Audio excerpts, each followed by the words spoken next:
Shalom.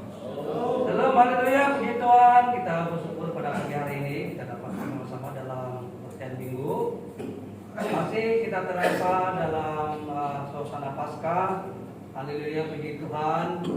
Kita bersyukur karena minggu lalu sudah kita dapat menikmati kebaktian Paskah dan masih kita terasa hangatannya. Dan pada pagi hari ini ada beberapa keluarga tidak bersama dengan kita karena mereka pergi ke KK, Epot, dan yang lain juga ada urusan.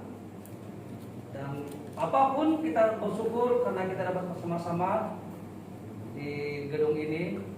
Kita di sini pun bukan karena kekuatan kita, tetapi sama karena kasih karunia Tuhan. Amin. Haleluya, puji Tuhan. Mari kita melakukan ibadah kita pada pagi hari ini. Mari kita persilakan penutupan itu untuk membawa kita ke Tuhan.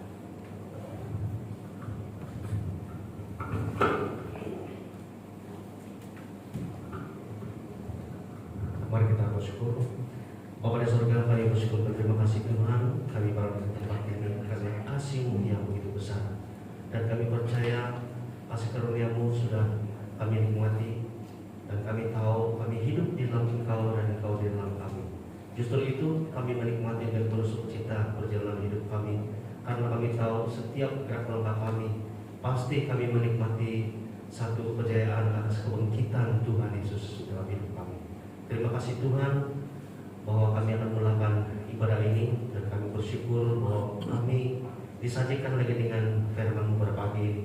Terima kasih Tuhan, Engkau sudah berkati anak yang Engkau pilih bagi memberitakan tentang firman-Mu, tentang pribadi-Mu yang begitu baik bagi kami. Dan kami yang mendengarnya menikmati dengan penuh sukacita, karena kami tahu setiap firman-Mu, setiap perkataan dan setiap ayat firman-Mu adalah memberi kekuatan kepada kami. Terima kasih Tuhan, dan semua anak-anak yang sudah Engkau berkati menikmati dengan sukacita, memuji dan memuliakan nama Tuhan.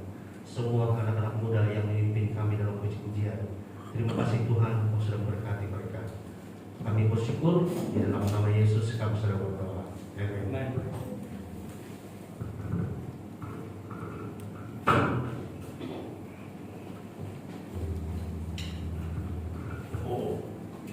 Haleluya, shalom. Sekali lagi shalom. Haleluya. Mari kita lambaikan tangan. Haleluya, kita bersyukur sebab sekali lagi kita dapat bersama-sama pada minggu ini. Mari saya jemput semua jemaat yang diberkati Tuhan. Kita berdiri bersama-sama. Kita mau memuji, kita mau menyembah Yesus Kristus. Haleluya. Mari kita sama-sama kita mengatakan pembelian Tuhan.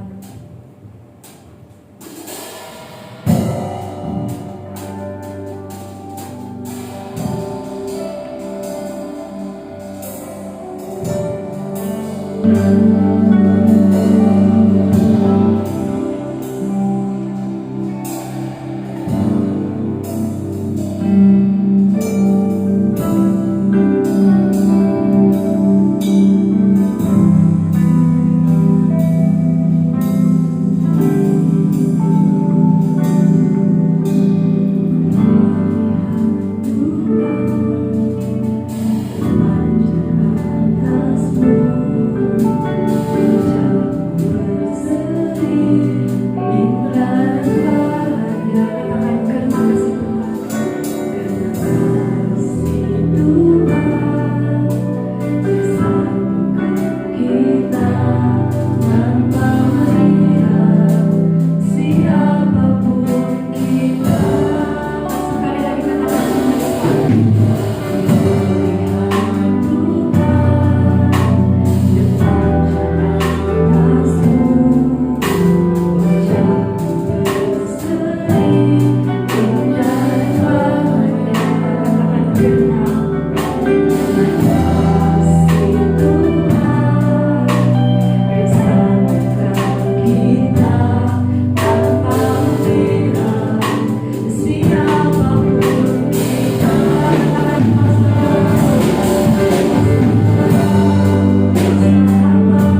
Haleluya. Haleluya. Dimanapun kita berada, Tuhan Yesus adalah sumber kekuatan kita. Amin. Haleluya. Tuhan Yesus adalah kekuatan kita, dan dimanapun kita berada, dimanapun kita pergi, hanya Tuhan Yesuslah kekuatan kita. Haleluya. Mari kita teruskan pujian kita, Allah sumber kuatku.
sepanjang hidup kita. Amin.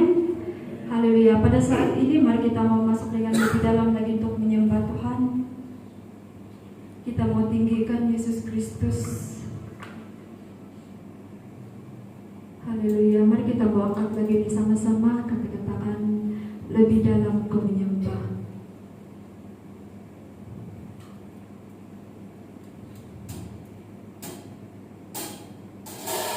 Haleluya.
besar di dalam hidup kami Tuhan Yesus. Haleluya Tuhan Yesus. Kami siap Tuhan untuk mendengar rohani kami pada pagi ini. Haleluya. Mari kita persilakan hamba Tuhan.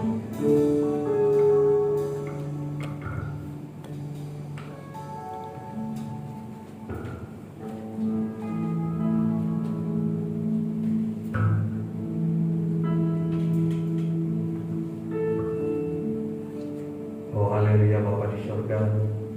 Terima kasih Tuhan karena masa dan tempat yang sudah memberikan pada kami. Kami percaya Tuhan kehadiran kami pada pagi hari ini Tuhan bukan karena sudah menjadi protokol bagi kami Tuhan, tapi kami datang karena Engkau memberikan kami tempat yang baik, masa yang baik untuk mendengar firman-Mu.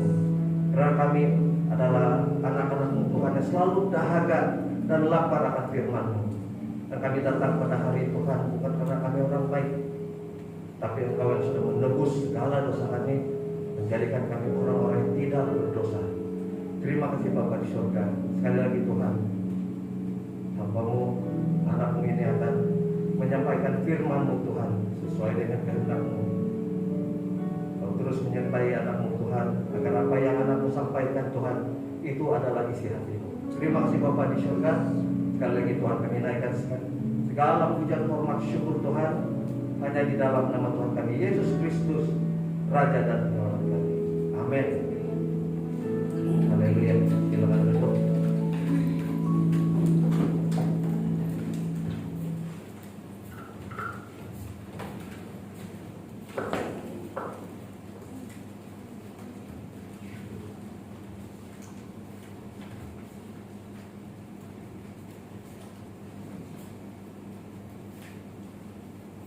Haleluya. Masih belum, saya rasa masih layak untuk kita cakap dan ucapkan selamat hari Paskah. Syukur Tuhan memberikan kita masa dan tempat, nafas untuk hidup dan dapat berkumpul pada pagi hari ini untuk datang memuji dan memuliakan nama Tuhan. Dan pada pagi hari ini saya akan membawa sharing saja tentang saya. Jadi, dan mungkin kalau ada kaitan dengan saudara-saudari, saya tidak bermaksud apa-apa untuk menyinggung. Tidak ada maksud saya untuk menyinggung siapa-siapapun yang ada pada pagi hari ini. Saya rujuk kepada diri saya sendiri. Siapa di antara kita tidak pernah buat salah? Kalau ada orang yang tidak pernah buat salah, syukur karena kalau dia tidak pernah buat salah, dia tidak berdosa, dia tidak perlu penyelamatan, sebab dia sudah tidak berdosa. Tapi kita tahu bahwa kita adalah anak-anak yang berdosa. Macam kita jaga kita punya tingkah laku pun, kita tetap pada sebelum penyelamatan Tuhan Yesus, kita adalah tergolong orang-orang yang berdosa. Jadi pada masa ini pun apabila kita berbuat dosa, maksud saya apabila kita berbuat salah, sama ada kita sadar ataupun kita tidak sadar, mungkin kepada anak-anak, istri, kepada ibu bapak kita, kepada adik-beradik kita, saudara-saudara kita, kalau kita sadar, dia memerlukan keberanian yang tinggi untuk mengucapkan saya minta maaf. Memerlukan satu keberanian yang tinggi untuk mengatakan kepada seorang, kalau dosen bilang sio kan itu. Kalau dia bilang bahasa kami, I'm sorry gitu. Tapi itu memerlukan keberanian yang kuat untuk mengatakan saya minta maaf. Dan satu yang sangat mengembirakan kita apabila dia bilang, tidak apa-apa, itu oke saja. Kita merasakan satu kegembiraan, kedamaian apabila orang mengatakan tidak apa-apa itu, kalau dengan nada begitu. Tapi kalau dicakap tidak apa-apa itu, dia bilang kita minta maaf, tapi kita cakap tidak apa-apa, oke saja. Dia bilang, betulkah kita dimaafkan dengan nada begitu? Sukar bagi kita untuk menerima, betul kan dia kasih maaf saya Tuhan. Lebih-lebih lagi apabila kita sudah cakap, kita minta maaf, dia masih dicakap, itulah lain kali jangan begitu Pak, begini. Ulang lagi. Jadi kita susah, ya, saya sudah dimaafkan kah tidak? Dan di sini merujuk kepada dua pribadi, satu yang meminta maaf dan satu lagi suka menghakimi. Sudah dia terang-terang, saya minta maaf, itulah lain kali jangan begitu lagi. Tapi yang itu saya rujuk kepada diri saya sendiri ya. Begitu saya cakap sama anak-anak, sudah pun anak-anak minta maaf, saya masih lagi bilang, itulah lain kali jangan begitu lagi ya. Itu kepada saya merujuk kepada diri saya sendirilah. Dan saya kasih baca rahasia satu lah. Aing tulis cerita bahkan masa saya suruh si Eng kasih pindah kereta. Dia kasih pindah lah, 2 buah kereta dia kasih pindah, yang biru sama yang kancil. Selepas dia kasih pindah kereta, kami masih sibuk buat kerja. Dia apa itu kunci kereta biru dan kancil di atas kereta siklis warna merah. Bukan saya mau masukkan banyak kereta, rusak semua tuh kereta rusak. Tapi dia taruh tuh kunci biru sama tuh kancil di sana atas kereta siklisi. Sedang kami sibuk-sibuk bercerita, siklisi kalau kamu mau bekerja, siap jalan sudah ada mas siklisi. Tanpa kami tidak sempat cakap, dia sudah jalan. Si Eng pun bilang, alamak itu kunci di atas kereta. Mula sudah saya mau ngomel, Eng ini ha. Saya nampak usaha si Eng. Mari kita pilih remote, dia bilang. Kami pergi jalan di sana, itu kancil, tengok siring jalan sampai ke tempat kerja siklisi. Tapi saya percaya ada sebab kami tidak menjumpai itu kunci. Dan saya tengok si Eng struggle betul. Balik-balik dia minta maaf. Tapi saya tetap dengan saya cakap lain kali. Nah itulah saya suruh dia kasih gantung di tempat simpan kunci. Dan sampai malam, sampai jam berapa kita mencari Eng? 1 pagi. Kami jalan balik-balik itu. Tapi saya bilang, lama-lama saya diam. Saya tinggal si Eng semua pun penat. Siklisi pun penat, semua yang ikut mencari penat. Apabila saya duduk, saya diam, tenang. Akhirnya saya macam ada bisikan bagi tahu saya, sudahlah, kalau tidak dapat kunci pun boleh buat balik. Kalau kita mau marah sampai besok pun tidak akan kemana dia marah kita. Dan sampai hari ini kunci itu tidak dijumpai. Tapi saya tetap mengucap syukur, biarlah tuh kunci tidak akan kami jumpa. Tapi hubungan saya sama si Eng masih boleh berjalan. Walaupun pada mulanya saya marah betul sama dia. Kereta baru dia tuh kota itu kunci kan dia ada chip dia semua. Tapi itulah setelah saya berpikir, tapi saya percaya Roh Kudus bekerja. Dia bagi tahu saya apalah ada pada kunci daripada hubungan anak beranak rosak. Dan satu hari juga saya tidak bercakap sama saya. Mungkin saya takut saya marah kan, tapi sebenarnya dia tidak marah. Dia pada masa itu dia sibuk dengan ujian-ujian dia. Pada masa itu juga ada masalah. Tapi saya berdoa, saya bilang, Tuhan tolong si Eng, biar dia dalam pemeriksaan dia punya pengajian, dan saya di sini kami oke saja. Dan sampailah hari ini kunci tidak dijumpai, tapi oke sajalah, kereta masih boleh berjalan. Jadi apa yang saya mau sampaikan di sini adalah menghakimi itu sangat sakit. Apabila kita dihakimi, kita sudah mengaku salah kita menghakimi. Dalam Matius 7 ayat 1 hingga 2 mengatakan, jangan kamu menghakimi supaya kamu tidak dihakimi. Karena dengan penghakiman yang kamu pakai untuk menghakimi, kamu akan dihakimi. Dan ukuran yang kamu pakai untuk mengukur akan diukurkan kepadamu. Ini Yesus sendiri mengatakan. Dan Yesus cakap ini bukan cakap kosong, tapi dia mempraktikkan di mana ada orang coba menghakimi seorang perempuan. Dan Yesus mengatakan satu siapa di antara kamu semua yang tidak berdosa, adalah dulu umpan di kurban pakai batu. Dan pelan-pelan semua orang meninggalkan tempat itu. Dan Yesus sendiri mengatakan, saya sendiri tidak menghukum engkau. Pergilah dan jangan berbuat dosa lagi. Yesus cakap, dia mempraktikkan. Berarti dia bukan cakap kosong, tapi dia mempraktikkan apa yang dia cakap. Dan kita belajar melalui pribadi Yesus. Memang kita tidak boleh ikut 100% apa yang Yesus sudah lakukan. Apalagi kalau mau tanggung salah orang lain. Sanggupkah kita? Sanggup dibunuh untuk kesalahan orang lain? Belum ada orang yang pernah sanggup. Kalau hutang 1 ringgit boleh kita bayar, tapi hutang 1 juta sukar. Jadi dalam kehidupan manusia ini sikap saling menghakimi tidak pernah lepas. Setiap orang tidak layak dihakimi pada saat ini. Apalagi kalau kita bicara tentang dosa-dosa yang dia lakukan. Siapalah kita untuk menghakimi orang lain? Pada mata kita perbuatan dia adalah tidak benar. Tapi siapa kita? Apa kuasa kita menghakimi orang lain? Sedangkan Yesus datang di dunia ini bukan untuk menghakimi, tapi untuk menyelamatkan.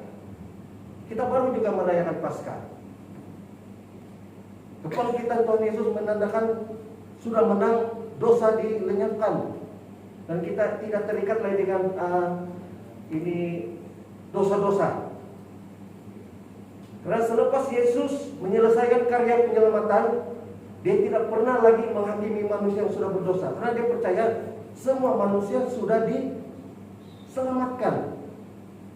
Sebenarnya semua manusia berhak mendapat karya penyelamatan ini. Dari kita saja, mau terima ataupun tidak terima. Yesus tidak pernah mempersoalkan kesetiaan orang atau pelanggaran orang. Ini karena Yesus datang untuk menyelamatkan, bukan dia datang untuk menghakimi. Tidak pernah dia datang untuk menghakimi. Karena begitu besar kasih Allah kepada kita, maka diberikannya anaknya yang tunggal. Itu semua karena karya penyelamatan saja. Dalam Yohanes 3 ayat 17, sebab Allah mengutus anaknya ke dalam dunia bukan untuk menghakimi dunia, melainkan untuk menyelamatkannya oleh dia. Berarti Yesus datang di dunia ini untuk menyelamatkan kita. Jadi dosa Anda dan saya di masa lalu, masa kini, masa hadapan sudah dibasuh dengan darah Yesus. Tapi ini bukan alasan kita yang selalu kita cakap untuk mendapat lesen berbuat dosa. Kita katakan, saya sudah dibebaskan dari dosa. Ini paling-paling sudah kita dengar, daripada berapa tahun sudah kita dengar ini. Tapi ada masanya kita tergelincir daripada jalan kita. Saya sendiri. Walaupun kita tahu bahwa kita sudah diselamatkan, bukanlah sewenang-wenangnya kita berbuat dosa. Apabila kita tahu dan sadar bahwa Yesus sudah membayar harga yang mahal untuk dosa kita, pasti kita akan terhindar daripada perkara-perkara yang membawa kita kepada perbuatan dosa. Kita yang berada dalam kasih karunia Tuhan percaya bahwa keselamatan tidak akan hilang dan kasih karunia tidak akan berhenti. Jadi dari kita saja mau terima atau tidak. Kita paham bahwa karya salib sudah selesai. Itu yang kita dengar baru-baru dalam khotbah Paskah kita, selesai ataupun sudah selesai. Dan sekarang posisi kita adalah duduk di kaki Tuhan, bukan duduk yang begini dan yang sebenarnya istilah duduk di kaki Tuhan. Kita serahkan segala permasalahan kita kepada Tuhan dan beristirahat di dalam Dia, dibenarkan dan kudus dalam pandangan Tuhan. Kita bersukacita dalam kasih-Nya yang tak terbatas dan sadar bahwa kita bebas dari rasa bersalah dan hukuman. Jadi bagaimana kita boleh merasa bebas dan bersukacita melalui karya penyelamatan di kayu salib? Memang Yesus sudah nyatakan keselamatan kepada kita. Tapi bagaimana dengan orang-orang yang tidak seiman dengan kita? Jadi kita dipandang, kita dimenangkan bukan karena kelakuan kita, bukan karena kehadiran kita ke gereja, bukan karena kehadiran kita tidak pernah ponteng ke gereja, bukan karena perbuatan baik kita. Tapi kita mendapat anugerah penyelamatan ini karena kita layak. Tuhan yang melayakkan kita. Jadi apa cara kita mengagumi Tuhan ataupun kita respon kepada karya penyelamatan ini? Kalau kita dengar beriman kepada Tuhan, beriman kepada Tuhan, sama juga dengan percaya kepada Tuhan. Jadi mengapa kita harus beriman? Apa penting betul nih iman? Iman adalah sesuatu yang kita terapkan sebagai kebenaran luar biasa. Kebenaran luar biasa. Dia bukan kebenaran biasa-biasa, tetapi kebenaran luar biasa. Dengan iman kita menerima. Ya, dengan iman kita menerima apa yang Tuhan berikan, dan iman kita adalah satu-satunya hal yang menyenangkan hati Tuhan. Tanpa iman tidak mungkin orang berkenan kepada Tuhan. Nah, iman kita adalah yang kita dapat adalah kebenaran luar biasa. It's so good to be true. Macam orang tidak percaya itu tak. Kok percaya aja mau dapat masuk surga Pak? Orang bertanya kepada kita, orang yang tidak seiman dengan kita, macam merasa sukar melihat kita, apabila melihat kita rileks di hadapan Tuhan. Mereka mau kita buat sesuatu yang angkat batu sana, kasih pindah sini, angkat sini, kerja sana, supaya nampak betul usaha kita. Tapi bukanlah usaha kita untuk mendapat kebenaran. Malaikat semua itu adalah kerja Yesus. Semua itu adalah hasil usaha Yesus. Dalam Ibrani 11 ayat 6 mengatakan, tetapi tanpa iman tidak mungkin orang berkenan kepada Allah. Sebab barang siapa berpaling kepada Allah, ia harus percaya bahwa Allah ada, dan bahwa Allah memberi upah kepada orang yang sungguh-sungguh mencari Dia.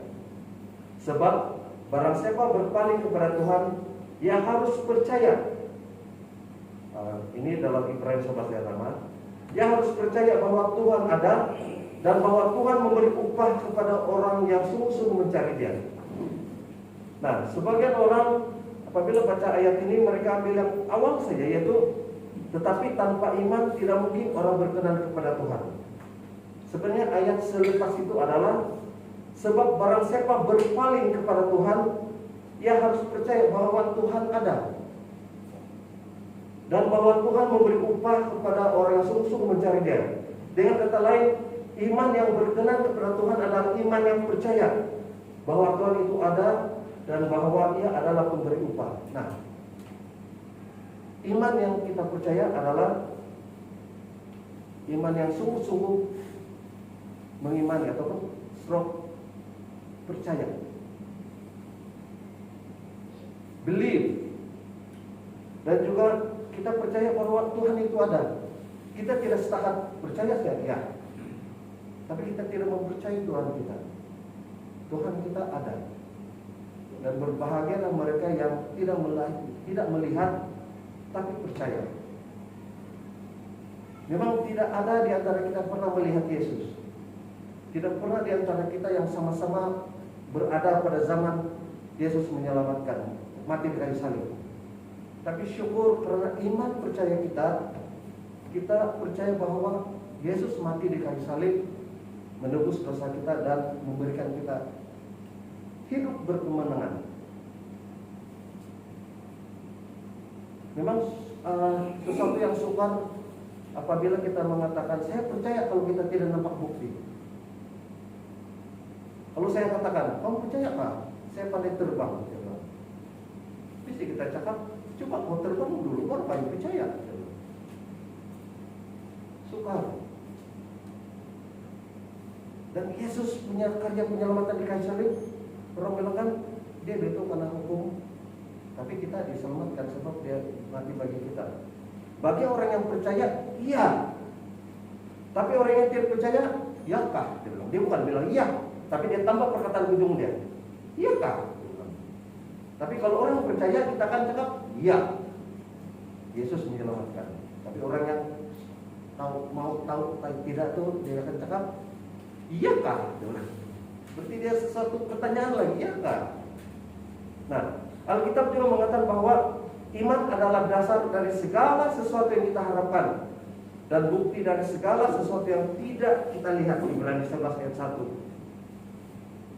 Dan syukurlah kita semua di sini kita dipilih menjadi anak-anak Tuhan tanpa perlu melihat satu bukti, tanpa perlu melihat satu kejadian yang betul-betul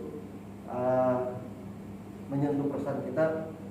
Kita sudah dipilih menjadi anak Tuhan tanpa usaha kita berebut-rebut. Contoh, kalau orang mencari kerja, ramai orang bersusun sampai mencari kerja, isi orang bersusun sampailah beberapa orang saya terpilih sebagai pekerjanya. Yang lain tersingkir. Tapi yang kita di sini tanpa kita bersusun, tanpa kita batur, tanpa kita bertolak-tolak, kita semua dipilih menjadi anak Tuhan. Amin. Jadi bahkan pada masa-masa sulit saat kita tidak melihat hal-hal yang baik pun, yang kita tidak melihat hal-hal yang baik sedang terjadi dalam keadaan kita tetap percaya bahwa Tuhan akan mengubahkan segala sesuatu dan memberi upah kepada kita. Memang dalam kehidupan harian kita sebagai seorang pelajar, kita ada masalah tentang pembelajaran. Kita ada masalah tentang, memang dalam saya sentuh sebagai seorang pelajar. Apabila kita bicara tentang seorang pelajar, bukan semua subjek dia mahir. Dia akan ada, saya ada masalah matematik lah,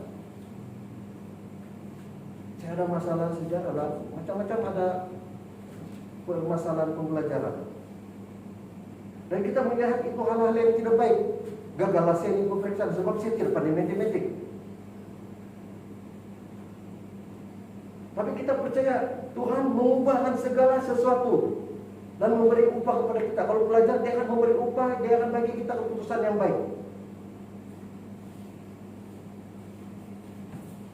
Sukar untuk dipercaya apabila kau tidak duduk pemeriksaan tapi kau ada marka E. Begitu yang terjadi kepada pastor ini. Dia dalam kesaksian dia dulu tuh, dia sepatutnya ada exam petang, tapi hari itu dia berjalan dengan siapa? Dan dia serahkan kepada Tuhan. Di ujungnya keluar keputusannya ada marka. Jadi pembaca itu marka boleh ada, sedangkan dia tidak duduk exam. Ini kalau saya tidak silap begitu kesaksian dia dulu. Dan banyak lagi yang kesaksian orang yang dia pastor ini juga dia punya masa untuk belajar itu singkat dan dia ambil masa untuk duduk di perpustakaan saja, dia ambil satu buku itu saja dia baca sebab dia tidak sempat buka yang lain. Apabila dia duduk exam, betul-betul soalan exam apa yang dia baca semasa di perpustakaan. Jadi Tuhan ada cara untuk menolong kita. Tuhan ada cara untuk mengubah sesuatu. Jangan kita pikir kita dalam masa-masa kita susah Tuhan tidak mampu mengubah segala sesuatu. Percaya saja, pasti Tuhan akan menolong kita. Saya sendiri banyak betul masalah-masalah yang saya hadapi dalam kehidupan harian. Sebab kita seorang manusia, memang kita masih bernafas di dunia ini. Dan kita bertindak kadang-kadang mengikut kita punya cara, tapi Tuhan ada caranya. Biarkan Tuhan yang mengatur untuk kita. Dan banyak lagi lah, banyak perkara-perkara yang selama saya beribadah di gereja ini, saya dapat kesaksian atau melitus banyak yang menyentuh saya, banyak yang mendorong saya. Daripada hal-hal kecil sehingga hal-hal besar. Ada yang kita dapat hal-hal kecil yang remeh, tapi sebenarnya sangat besar apabila Tuhan campur tangan. Saya masih ingat lagi penonton menulis pernah bagi tahu yang dia mau membeli keretanya tanpa sembarang, dia ada deposit, dia ada apa-apa, sumber apa, tapi boleh lulus. Itu siapa yang bagi? Kalau bukan Tuhan yang mengubah segala sesuatu. Kita katakan kita tiada apa-apa, tapi Tuhan bagi. Memang orang bilang, iyalah syukurlah, nasib baiklah. Dia bilang, tidak nasib baik. Semua karena Tuhan memberikan. Tidak pernah kita katakan, wih nasib baik kok. Tidak ada nasib baik. Semua karena Tuhan yang memberikan kita segala sesuatu. Kita terlepas dari satu kemalangan pun, kita masih bernafas, bukan nasib baik, oh saya selamat, bukan nasib baik. Tapi Tuhan yang menyelamatkan kita. Jadi apa yang kita buat, kita bersyukur.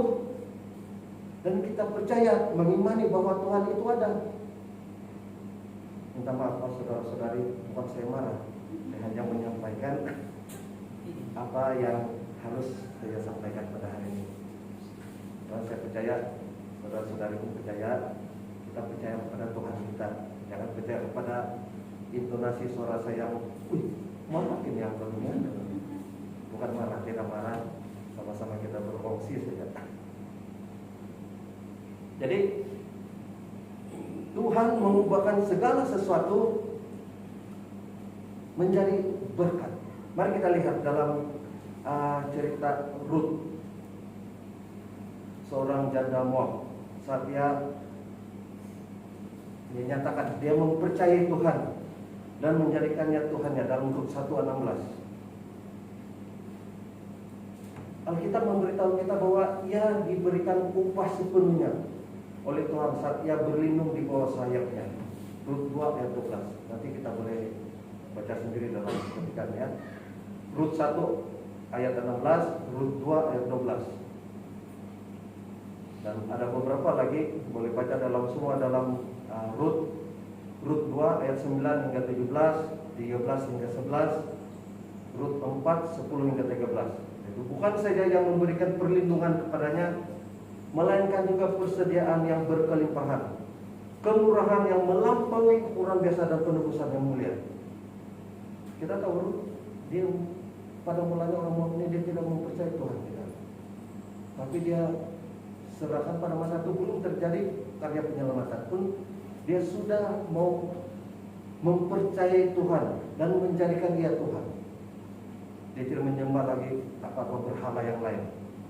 Dan Tuhan melihat ini sebagai satu yang terbaik. Tuhan sudah menjanjikan dia ada satu rancangan yang terbaik untuk si Ruth. Begitu juga dengan Rahab. Saya ambil dua personality, yaitu Ruth dan Rahab. Saat Rahab pelacur dari Jericho mendengar laporan-laporan tentang Tuhan telah membelah Laut Merah bagi bangsa Israel, dia percaya bahwa dia adalah Tuhan di langit, di atas, dan di bumi di bawah. Dia sudah percaya. Dia dengar, dia percaya. Dia tidak ada bersama-sama dengan mereka yang pada saat itu dibelah itu Laut Merah. Dan Rahab tidak menyaksikan mana-mana mujizat itu secara pribadi. Namun ia percaya. Nah, saya katakan kali-kali saya katakan sini dia percaya, mengimani, itu dia dua perkara, mengimani, percaya. Dan dia percaya kepada Tuhan dan menyembunyikan pada perintah Yahudi dari orang-orang yang mengejar mereka. Dalam Yesaya 2 ayat 4 hingga 6. Masih ingat dalam cerita itu di mana ada spy ataupun pengintip daripada orang-orang Yahudi, karena suruh pergi mengintai sana. Jadi mereka berselindung atau kalau kata kita bertapuk. Nah, mereka bertapuk di tempat si Rahab. Dan apa yang terjadi? Rahab diselamatkan. Rahab karena imannya ia tidak binasa bersama orang-orang yang tidak percaya, tapi juga diberikan kedudukan dalam tempat terkenal iman. Ini dalam Ibrani 11.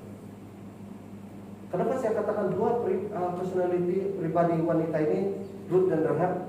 Ini karena Tuhan begitu berkenan. Tuhan begitu berkenan atas iman kedua wanita kafir ini. Pada masa itu mereka dikatakan kafir. Sebab pada mulanya mereka tidak mempercayai Tuhan. Mereka hanya mempercayai berhala-berhala.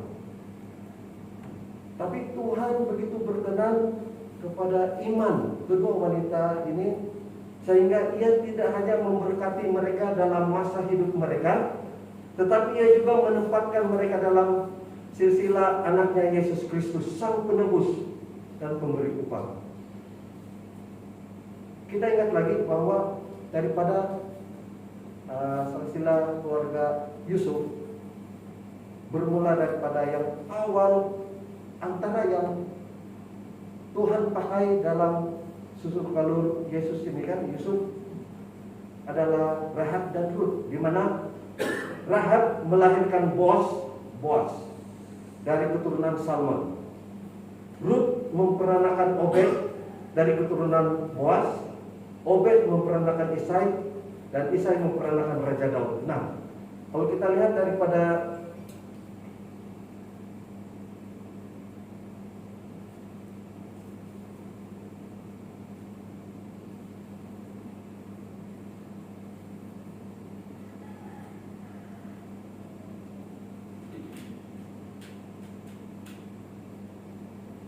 kalau kita lihat daripada silsilah Yesus Kristus, saya akan sebut di sini dalam Matius 1 ayat 1 sehingga 17. Inilah silsilah Yesus Kristus, anak Daud, anak Abraham. Abraham memperanakan Ishak, Ishak memperanakan Yakub, Yakub memperanakan Yehuda dan saudara-saudaranya. Yehuda memperanakan Peres dan Zera dari Tamar. Peres memperanakan Hezron, Hezron memperanakan Ram, Ram memperanakan Aminadab, Aminadab memperanakan Nahason, Nahason memperanakan Salmon, Salmon memperanakan Boaz dari Rahab, Boaz memperanakan Obed dari Rut, Obed memperanakan Isai, Isai memperanakan Raja Daud, Raja Daud memperanakan Salomo dari istri Uriah.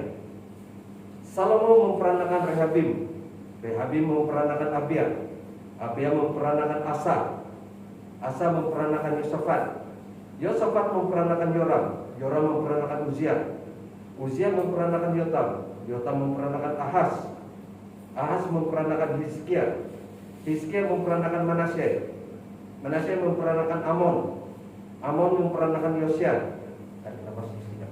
Banyak betul di silsilah. Yosia memperanakan Yekonia dan saudara-saudaranya pada waktu pembuangan ke Babel.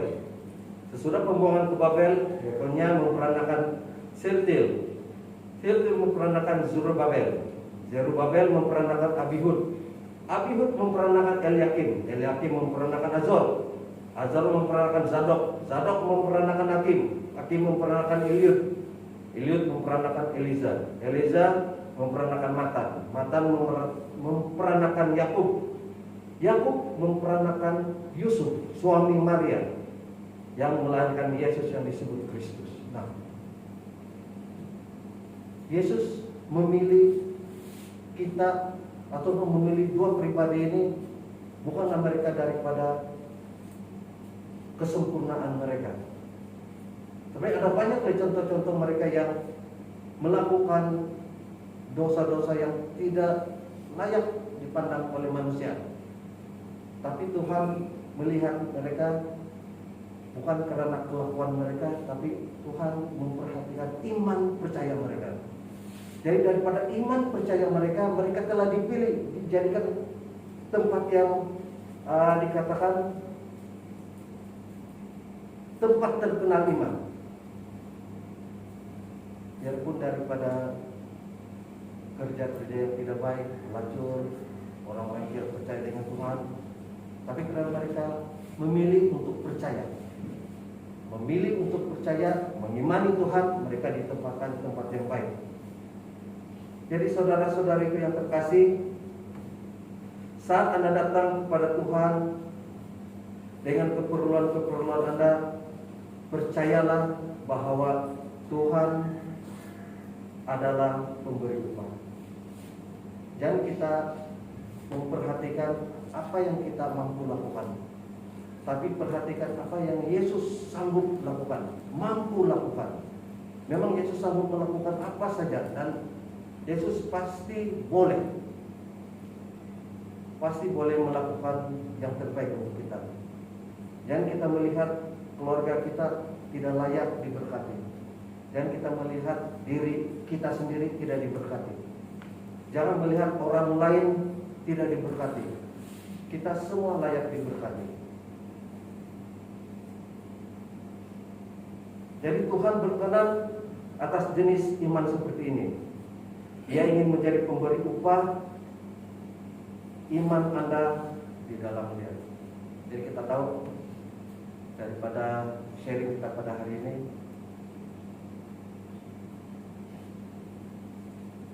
inti utama apa yang ingin saya sampaikan adalah iman percaya kita.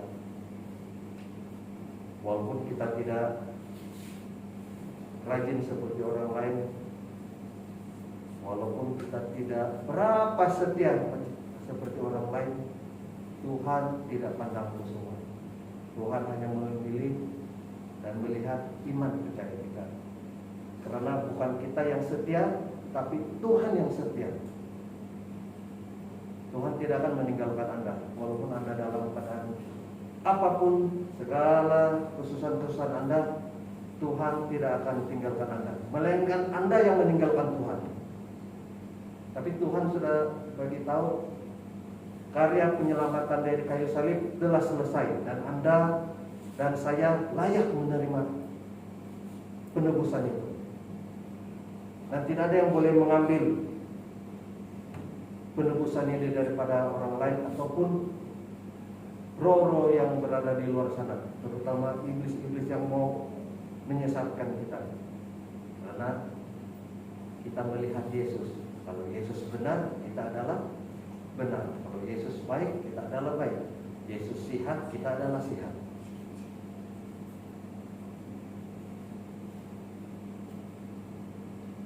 Jadi untuk menutup perkongsian kita pada pagi hari ini, saya ingin tekankan sekali lagi, iman yang berkenan kepada Tuhan adalah iman yang percaya bahwa Tuhan itu ada dan bahwa Ia adalah pemberi upah. Syukur dan terima kasih kita dapat bersama-sama pada pagi hari ini untuk mendengar bahwa tidak ada yang Tuhan tuntut daripada kita, iman percaya saja. Mari sama-sama kita berdoa. Oh haleluya Bapa di surga, saya ucap syukur dan terima kasih Tuhan, karena kami terpilih menjadi anak-Mu. Engkau sudah memilih kami, menjadikan kami anak-anak-Mu Tuhan. Malahan kami juga Tuhan, Engkau sudah membebaskan kami dari segala hutang piutang dosa Tuhan, melalui karya penyelamatan-Mu di kayu salib yang telah selesai. Maka pada hari ini Tuhan kami bermegah karena Engkau adalah juru selamat kami. Kami tidak mampu melakukan apa-apa Tuhan kalau bukan Engkau yang sudah melakukan untuk kami. Engkaulah Tuhan juru selamat kami, dan kami percaya Tuhan, mengimani-Mu Tuhan tidak menjadi satu kebosanan bagi kami, karena kami tahu Tuhan itu ada, hidup, dan Engkau sudah bangkit dan telah menewaskan segala dosa. Terima kasih Bapa di surga. Kami semua yang ada di sini diberkati dengan firman-Mu, dan kami naikkan sekali lagi Tuhan segala pujian, hormat, syukur hanya di dalam nama Tuhan kami Yesus Kristus, Raja dan Penyelamat kami. Amin.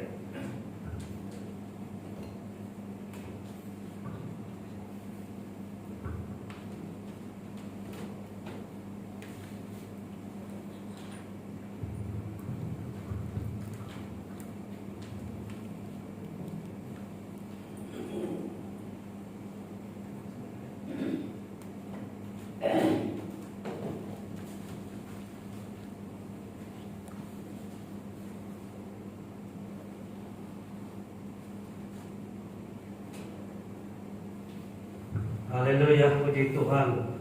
Kita bersyukur bersyukur kita sudah menikmati firman Tuhan yang begitu indah sekali. Sesuatu yang kita belajar yang baru lagi. Iman Allah Bapa di surga melihat kita melalui iman kita. Tetapi iman bukan iman manusia, bukan iman kekuatan kita, tapi kita letakkan iman Yesus Kristus. Amin. Iman kita ialah Yesus Kristus, dan iman itu ialah pribadi Yesus sendiri. Jadi jangan kita letakkan kekuatan kita. Iman saya kuat, pasti kita akan jatuh.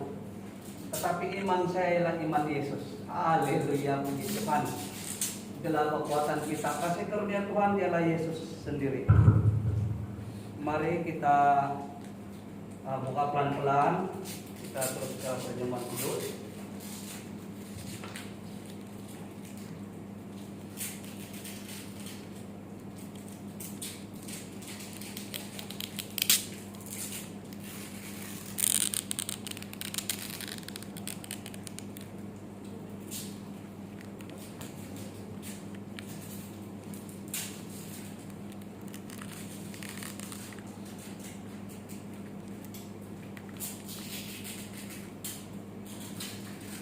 Pelan-pelan kita buka, supaya itu roti tidak pecah.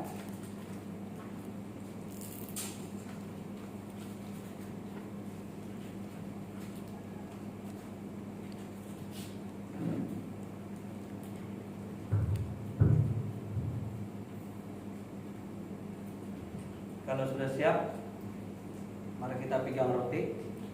Bapa di surga, kami mengucap syukur, terima kasih kepadamu kesempatan yang terlalu indah ini untuk mendapatkan menikmati firman-Mu dan juga menikmati tubuh dan darah-Mu pada pagi hari ini. Kami percaya Bapa, kami yang datang pada pagi hari semua berlatar belakangkan sesuatu yang kami hadapi adalah berbeza. Tetapi kami datang pada pagi hari ini dengan penuh sukacita, dengan penuh gembira, karena kami tahu Yesus di hadapan kami adalah Allah yang hidup. Dan pada pagi hari terima kasih Tuhan karena kesempatan untuk dapat bersama-sama dalam perjamuan kudus ini. Haleluya, puji Tuhan. Mari kita angkat roti. Sebab apa yang telah kuteruskan kepadamu telah kuterima dari Tuhan, yaitu bahwa Tuhan Yesus pada malam waktu ia diserahkan mengambil roti, dan sesudah itu ia mengucap syukur atasnya, ia memecah-mecahkannya dan berkata, inilah tubuhku yang diserahkan bagi kamu, perbuatkanlah ini menjadi peringatan akan aku. Mari kita makan bersama.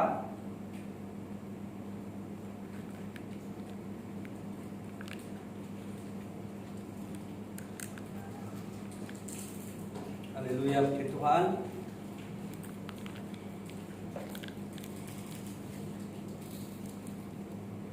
Kita pegang cawan, kita angkat sedikit.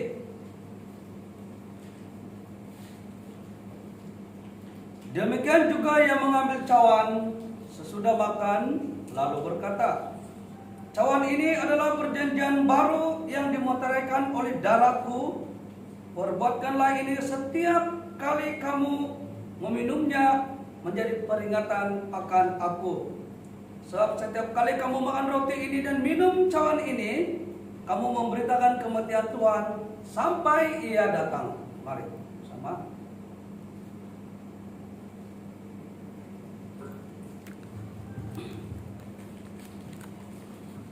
Bapa di surga yang kami hanya kenal di dalam nama Yesus Kristus, pada pagi hari ini kami mengucap syukur terima kasih kepadamu karena kesempatan yang terlalu indah untuk dapat kami menikmati bersama dalam perjamuan kudus ini. Bapa, 2000 tahun yang lalu Engkau telah mati di atas kayu salib karena menyelamatkan kami dari dosa, menebus kami dari dosa, dan menyelamatkan kami hanya sekali untuk selama-lamanya. Dan kami bersyukur ya Bapa, karena walaupun kami selagi bergelar manusia, kami seringkali jatuh di dalam tingkah laku kami yang kadang menyakiti. Tetapi Tuhan, kami terus bersyukur dan kami terus bersyukur. Dan kami terus datang kepadamu, ya Bapa, karena kami tahu darah-Mu di hadapan kami sentiasa memberi yang terbaik, yaitu pengampunan. Darah-Mu yang kudus sentiasa melengkapi kami dan memberi kekuatan kepada kami bahwa kami sentiasa diampuni. Karena Yesus sudah mati bagi semua dosa di muka bumi. Dan semua yang percaya kepada Tuhan Yesus pasti menerima pengampunan demi pengampunan. Terima kasih ya Bapa, kami sungguh bersyukur karena kami tahu kini kami hidup di bawah kasih karunia-Mu, dan selagi kami digelar manusia dan masih lagi dalam daging, kami akan tetap menjadi anak-anak-Mu yang kudus. Karena Bapa melihat kami bukan anak yang penuh dengan dosa, bukan anak-anak yang penuh dengan kehinaan, tetapi Bapa melihat kami anak-anak kudus, anak-anak ketebusan karena darah Yesus ada di hadapan kami. Dan kami bersyukur ya Bapa, kami bukan meletakkan iman manusiawi, tetapi iman Yesus sendiri, iman yang kudus, iman yang diterima oleh Allah Bapa di surga. Terima kasih Bapa. Kami percaya dalam perjamuan kudus ini juga kami disembuhkan melalui secara lahiriah dan juga secara rohani. Terima kasih Bapa. Dalam nama Yesus kami minta syukur dan berdoa. Amin. Haleluya. Puji Tuhan. Dan kita terus saja ke pemberian. Mari kita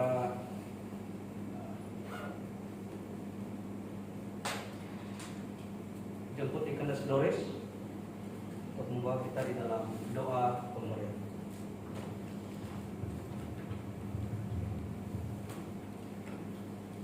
Mari kita berdoa.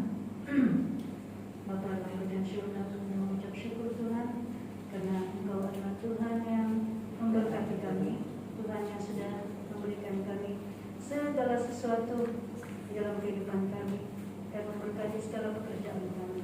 Pada saat itu Tuhan, kami mau mengembalikan pengucapan syukur kami atas segala berkat yang Engkau sudah berikan kepada kami dalam proses keuangan. Terima kasih Tuhan Yesus, kami mengucap syukur untuk segala yang Engkau sudah berikan kepada kami, dan kami mengucap syukur semua ini di dalam nama-Mu kami sudah berdoa. Amin. Amin.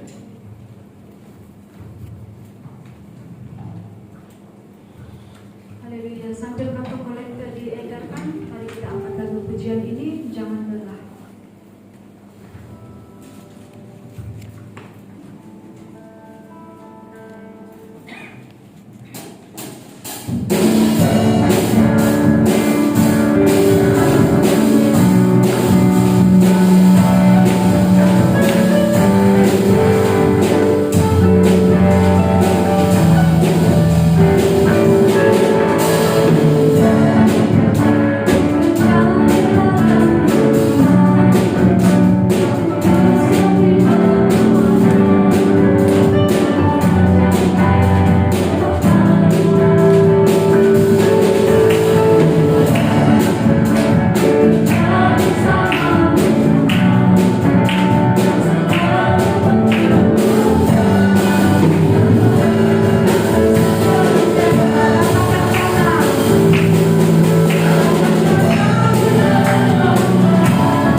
Haleluya, puji Tuhan. Terima kasih tim pujian sudah melayani pada pagi hari ini.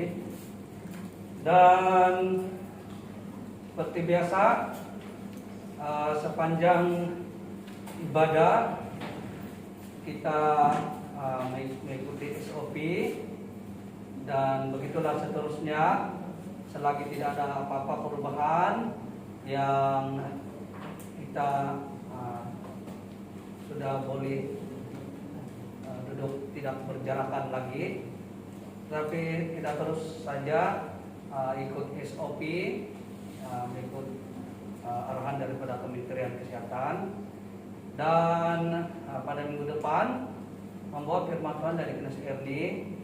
Sebenarnya pada minggu ini ialah di Knes Erni, tapi berganti tempat dengan Ken Frederick karena mereka pergi ke airport untuk mengambil anak mereka. Dan itu saja, kita akan bertemu lagi minggu depan. Dan sementara kita sepanjang minggu ini satu saja kita ingat di dalam kehidupan setiap hari, setiap saat, ialah bahwa Tuhan menyertai kita, kasih karunia Tuhan menyertai kita, sehingga kita dapat bertemu lagi pada minggu depan dalam suasana yang sentiasa indah. Mengakhiri ibadah kita pada pagi ini, maka persilakan Pendeta Melitus membawa kita dalam doa.